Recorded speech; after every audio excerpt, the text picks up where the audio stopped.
Masjid itu mengajak orang tobat sebelum dia mati. Sekarang saya mau tanya, preman boleh nggak masuk masjid? Boleh. Harus ya. Caranya bagaimana? Ajak mereka. Hormati jamaah masjid.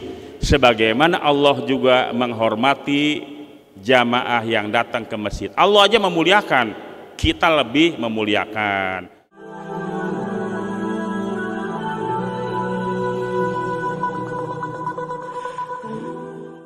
Bismillahirrahmanirrahim. Alhamdulillahil qail fi kitabihil aziz.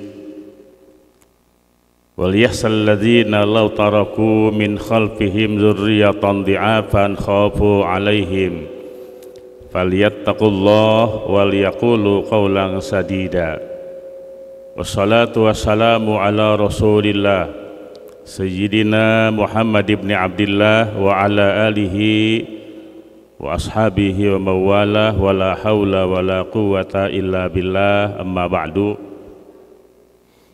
Yang saya hormati akhina filahil karam Kabid Urais Kantor Wilayah Kementerian Agama Provinsi DKI Jakarta, Kiai Haji Saiful Amri, moderator Pak Kiai Haji Faimun Karim. Karim nggak? Segenap pimpinan Pusat Pengkajian dan Pengembangan Islam Jakarta, para DKM masjid di 44 kecamatan di Provinsi DKI Jakarta, plus 2 undangan khusus, juga ada para penyuluh agama Islam, Kementerian Agama, juga hadir Pak Kiai Haji Syafruddin. Materi sudah saya buat. Kalau saya baca materi ini 1 jam nggak kelar. Kita sepakati saja. Sudah tayang ya? Sudah tayang. Lebih baik saya terjun bebas.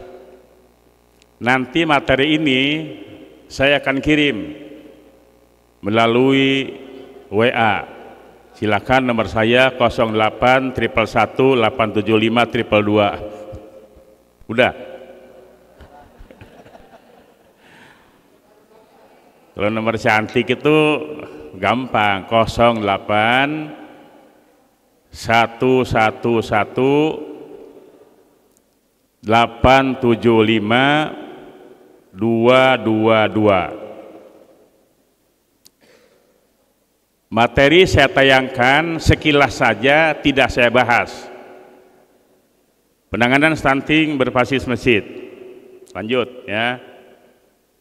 Peran masjid dalam penanganan stunting. Lanjut. Dasar hukum, innama ya'muru masajidallahi man amana billahi wal yawmil akhir wa aqama sholata wa ataz zakah wa lam yahsha illallah fa asa ulaika ayyakunu minal muhtadin. Lanjut. Pemberdayaan masyarakat berbasis masjid. Lanjut. Ini udah nih, wal yahsal ladzina tadi. Ini wal yahsal ladzina law taraku min khalfihim dzurriyyatan dhi'afan khafu 'alaihim falyattaqullah wal yaqulu qawlan sadida. Apal saya ayatnya. Lanjut. Edukasi gizi dan kesehatan anak. Lanjut. Monitoring dan evaluasi program. Kolaborasi lintas sektor. Lanjut ya. Sekian, terima kasih. Terjun bebas. Enakan ngomong begini saya daripada baca begituan. Bapak Ibu sekalian yang saya muliakan, kenapa harus berbasis masjid? Satu-satunya lembaga yang mendapat legitimasi dari Allah Subhanahu wa Ta'ala adalah para pegiat masjid. At-Taubah ayat 18. Innama ya'muru masajidallah, hanya saja orang-orang yang memakmurkan masjid-masjid Allah. Pakai innama, adat hasr. Jadi para pegiat masjid, para pejuang masjid, Dewan Masjid Indonesia, DKM Masjid, Jakarta Islamic Center yang punya masjid adalah lembaga yang mendapat legitimasi dari Allah. At-Taubah 18. Oleh karena itu, maka masjid adalah tempat berkumpulnya umat, dari presiden sampai RT. Kalau dia Islam masuk masjid, dari jenderal bintang 4 sampai hansip yang tidak punya pangkat, kalau dia muslim masuk masjid. Dari orang yang paling kaya sampai orang yang paling papa masuk masjid. Dari orang yang paling sehat sampai yang stunting masuk masjid. Bahkan nanti tanggal 30 Agustus Dewan Masjid Indonesia Provinsi DKI Jakarta bekerja sama dengan Jakarta Islamic Center menyelenggarakan kegiatan pendampingan bahasa isyarat pada sholat Jumat. Selama ini kita kurang peduli dengan saudara-saudara kita yang kurang sempurna, kaum difabel. Mereka yang telinganya tidak mendengar, sehebat apapun khotib berbicara, dia tidak paham. Kenapa? Tidak mendengar. Yuk kita layani bahwa itu adalah umat kita, maka nanti sholat Jumat ketika khotibnya menyampaikan khutbah, mereka bisa paham, ya. Kenapa? Pakai bahasa isyarat. Di MI juga belajar. Ya Pak ini, siapa nih? Tebet ya. Pak Alwi ya.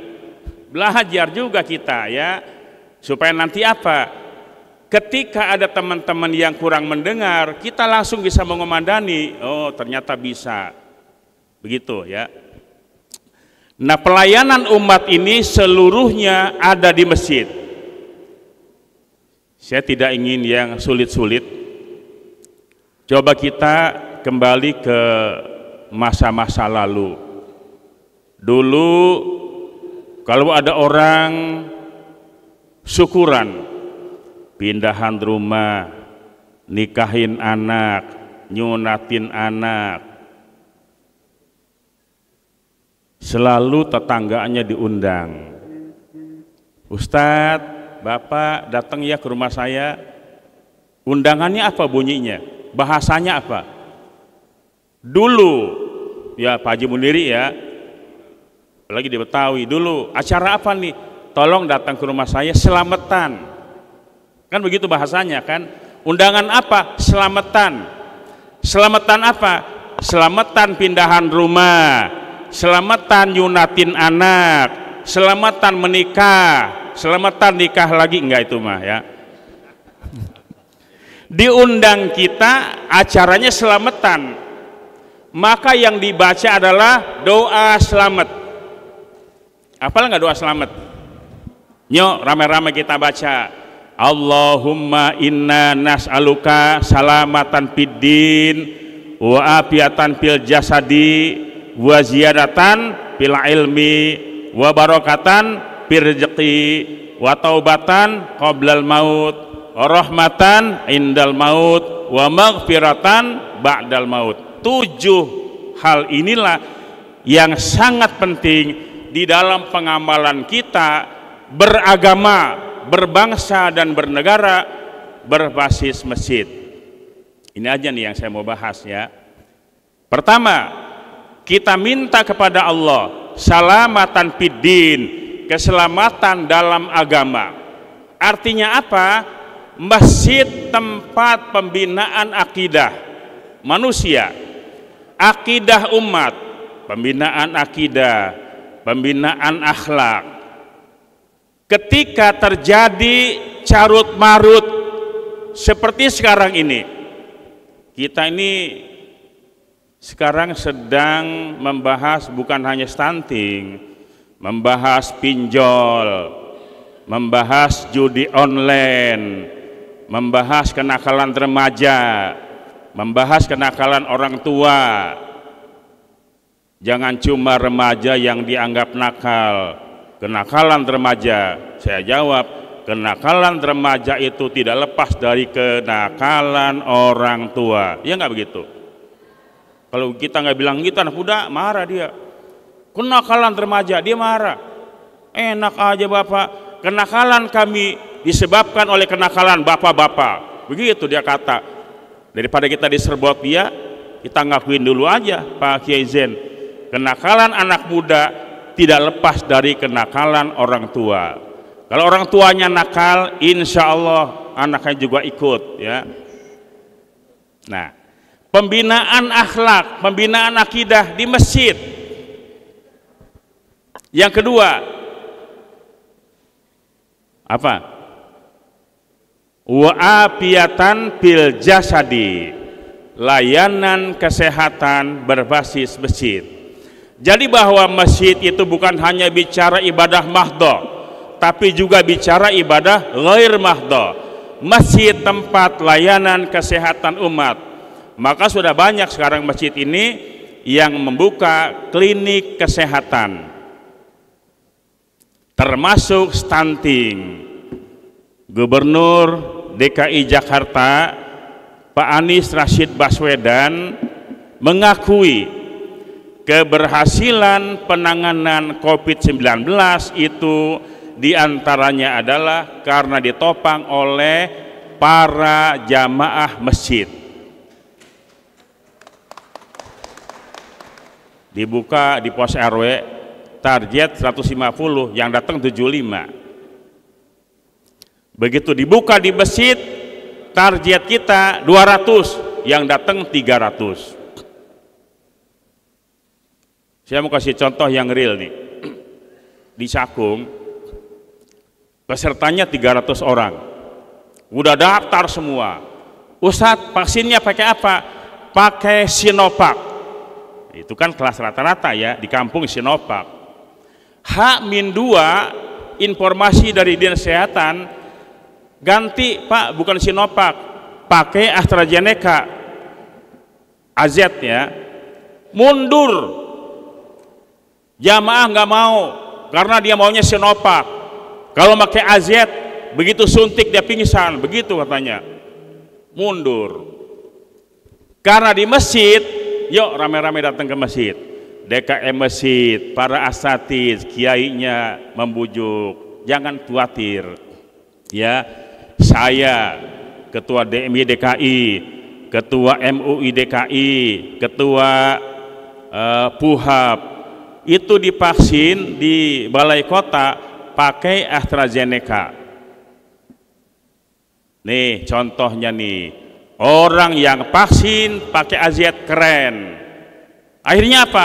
Kembali dia, tidak jadi mundur. Coba kalau di RW mundur, kata Pak RW, ya dia pada mundur. Tapi di masjid keren, ya, nggak ada yang mundur. Kenapa? Kiainya ikut turun. Kiai, RW, RT, lurah, ayo membujuk masyarakat. Orang yang vaksin pakai AZ keren, begitu Pak Dedi ya. Ente pakai apa kemarin? Sinovac ya, iya, kurang keren ya. Keren kita, nggak lumpuh kita, kagak pingsan. Nah, kadang-kadang kan umat ini ditakut-takutin mau aja, tapi ketika ulamanya turun, DKI masjidnya turun, orang yang semula ragu-ragu menjadi yakin. Itulah keberhasilan para DKI masjid, para penyuluh agama Islam, ya, imam masjid, kolaborasi, maka kemudian sukses. Nah, jadi afiatan fil jasad ini adalah layanan kesehatan. Kita kan selama ini hanya doa sendirian, Allahumma inna nas'aluka salamatan fid din wa afiatan fil jasad wa ijad fil ilmi, sendirian doang. Tetapi tidak diterapkan di dalam kehidupan kita, baik di keluarga di tengah-tengah masyarakat, juga di masjid. Yang ketiga apa, Bu? Wa ziyadatan fil ilmi, masjid tempat pendidikan. Ziyadah ilmi itu tidak mungkin terjadi dengan sendirinya, tetapi harus belajar. Maka masjid itu tempat kita belajar ilmu fikih, belajar ilmu tauhid, belajar baca Al-Quran, belajar akhlak. Itu adalah menambah ilmu di masjid, termasuk pembinaan kader-kader.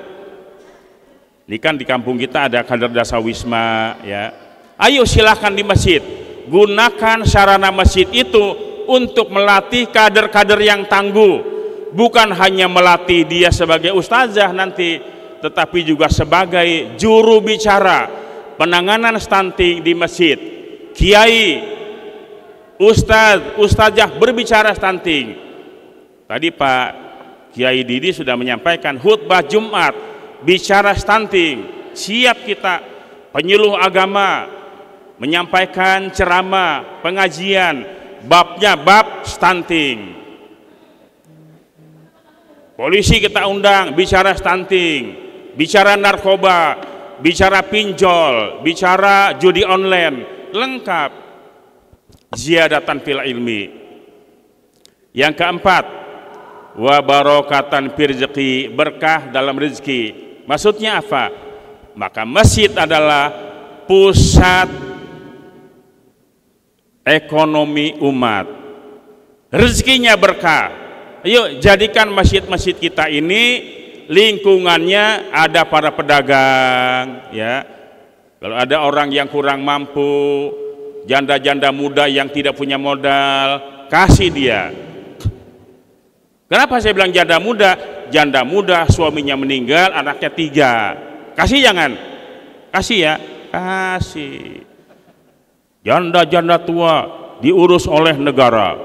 Janda-janda muda urusan Ki Saiful Amri. Wah, ini kan kepala bidangnya KUA, ya.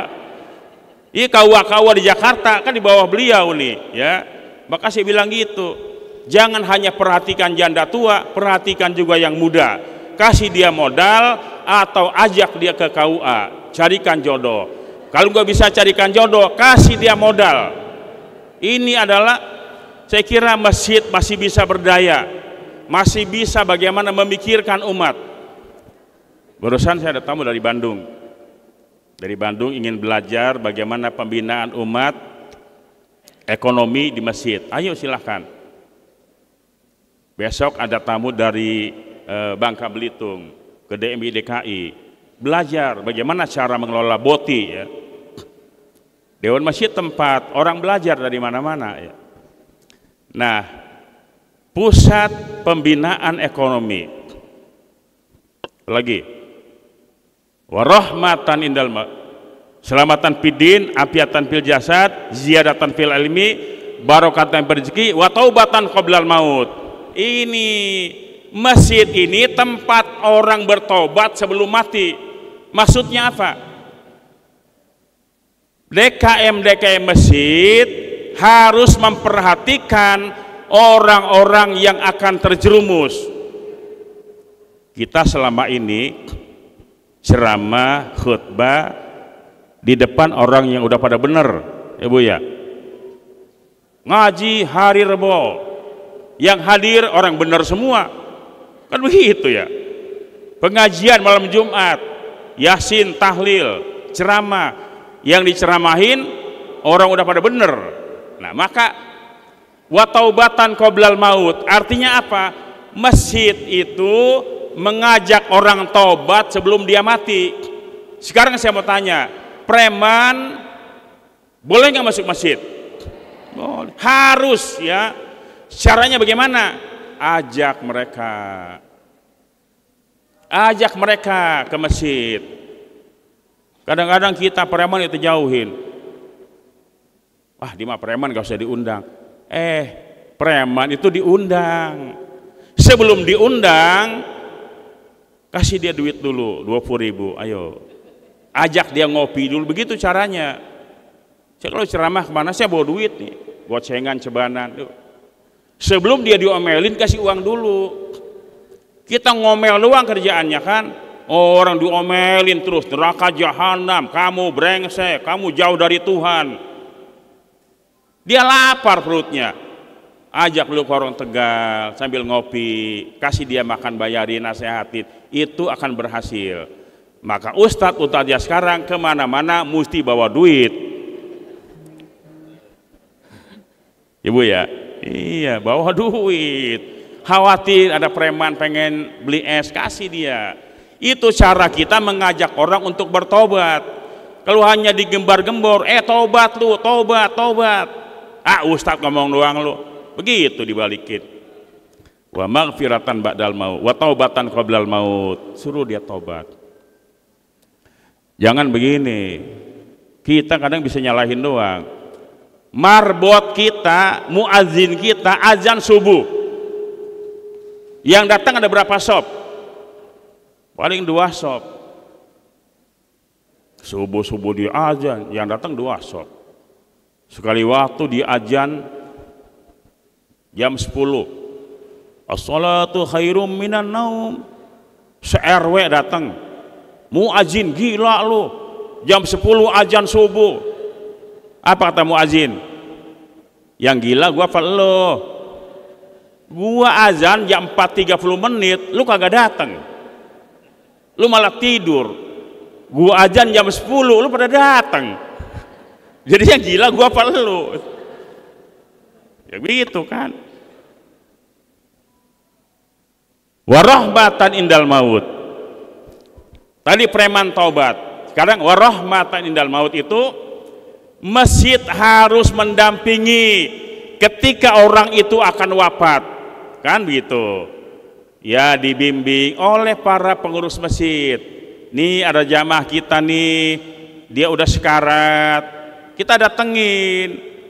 Jamaah kita di rumah sakit, datengin. Kita kalah sama orang lain. Orang lain tuh dia datang ke rumah sakit. Mana dia? Oh dia dibacain doa ya. Kita orang Islam datang ngapain doang? Bu sehat bu, makan yang banyak ya. Udah begitu doang. Kecuali ibu majlis taklim, penyuluh beda lagi dia mah doain ya, dipimpin Abu Robiah ya. Abu Robiah kan? Siapa ini? Ono Robiah ono pakai kacamata. Sama mukanya ini. Tuh. Terakhir ya 7. Wa maghfiratan ba'dal maut.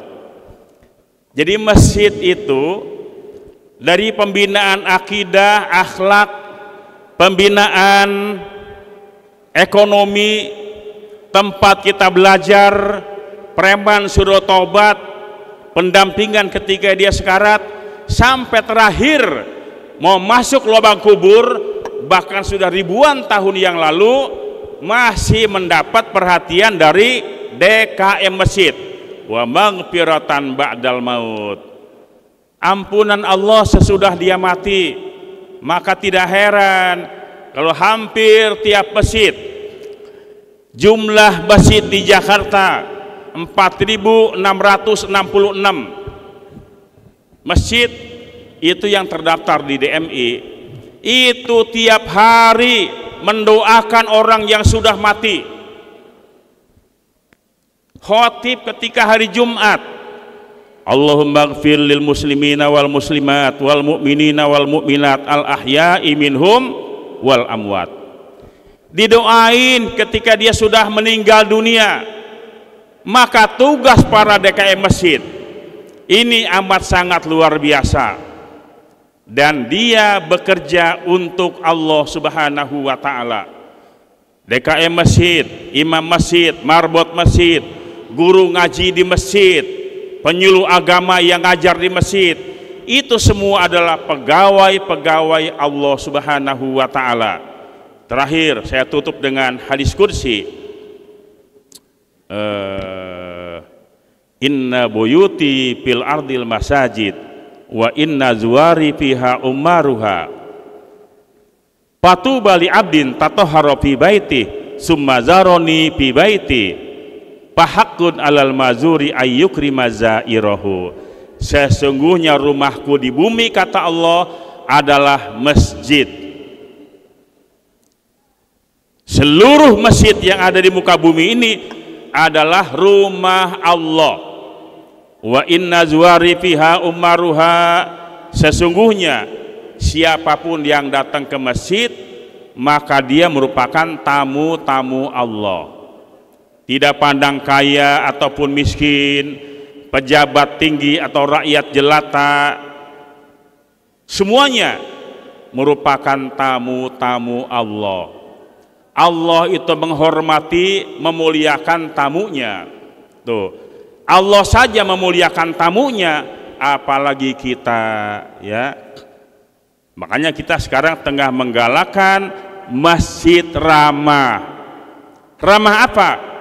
Ramah anak. Jangan lagi ada pengusiran anak-anak kecil di masjid. Saya dengar kemarin masih ada tuh bayang Jumat, anak kecil yang berisik keluar. Ini zaman dulu. Ada lagi masjid, anak-anak semuanya kumpul di lantai 2. Kata khotib kiamat sugro nih. Orang tua di bawah, anak kecil semuanya kumpul di atas. Kata khotib, wah ini bakalan kiamat sugro nih. Bener kan?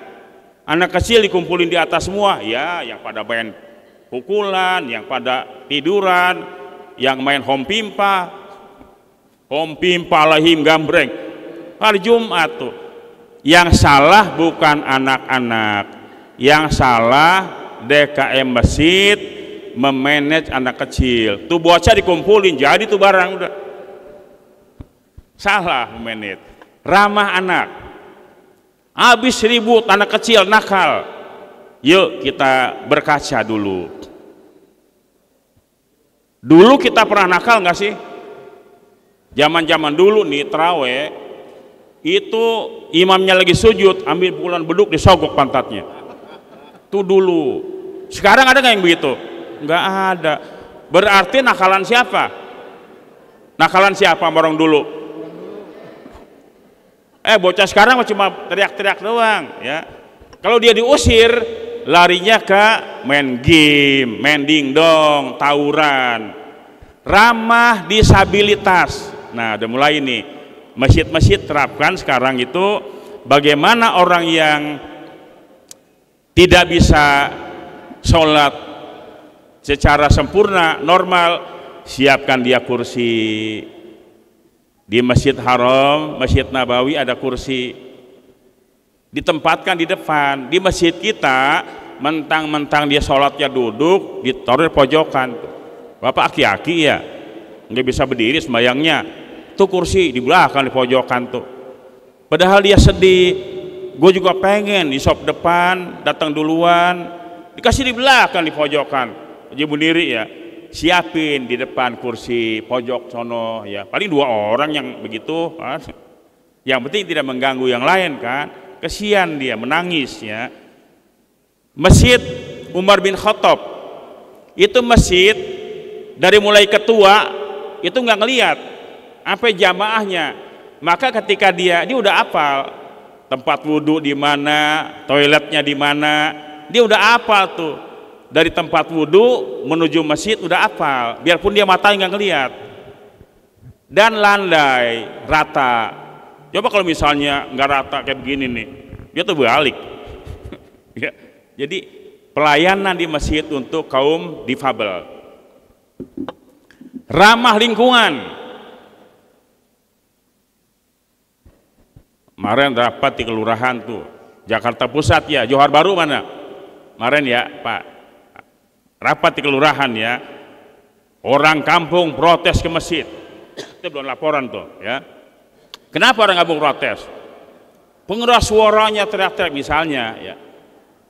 Pakai pengeras suara, kalau jam 2 siang udahlah dalam aja lah ya. Azan boleh keluar. Ustadz itu kan syiar. Pak JK sekarang sedang mengkondisikan shisha. Warabiah apa? Shisha. syiar syahdu, begitu. Speakernya kenceng, tengari bolong. Kata kita syiar nih, kata tetangga bukan syiar, kuping gue budek. Ada tamu di rumah, tengari bolong teriak-teriak, itu bukan syiar. Yuk terapkan di masjid sisa, syiar dan syahdu, begitu ya. Syiarnya dapat, kedengeran kuping enak gitu. Yang baca Quran bagus suaranya, yang azan enak suaranya, itu syiar. Kalau kita cuma beberekan tengari bolong, kita bilang gua kan syiar agama Islam, kata tetangga lu mah berisik bang, bukan syiar. Lantaran apa? Lantaran salah memanage pengeras suara, ya. Ramah lingkungan, ramah jamaah juga. Jamaah yang datang ke masjid terima dengan senyum. Bapak jamaah nih pakaiannya kumel, ya. Tetap dia tamunya Allah. Kalau sarungnya rada kil, nggak ada lagi, kasih dia sarung. Hormati jamaah masjid sebagaimana Allah juga menghormati jamaah yang datang ke masjid. Allah aja memuliakan, kita lebih memuliakan. Habis zuhur jamaah ngantuk, kasih dia kopi, minum kopi gratis. Masjid Al-Falah Bambu Apus tiap hari itu makan siang gratis, ya. Itu kalau sembahyang zuhur sampai 300 orang tuh Al-Falah Bambu Apus. Kebetulan ketua masjidnya adalah menantunya Pak Museno, mantan wagub. Duitnya banyak, ya. Di situ ada jenderal-jenderal, ada Pak Wiranto, ada, ya gampang itu mah, bang. Lah masjid di kampung kita, kotak jubat aja juga hitungnya recehan 2.000. Sunda Kelapa, nyari uang 100 juta 1 jam. Pak, kurang berapa nih? 100 juta. Saya dengan Pak Hasan Mahmud. 100 juta, ya. Setengah jam dapat 100 juta. Coba di kampung kita, ya.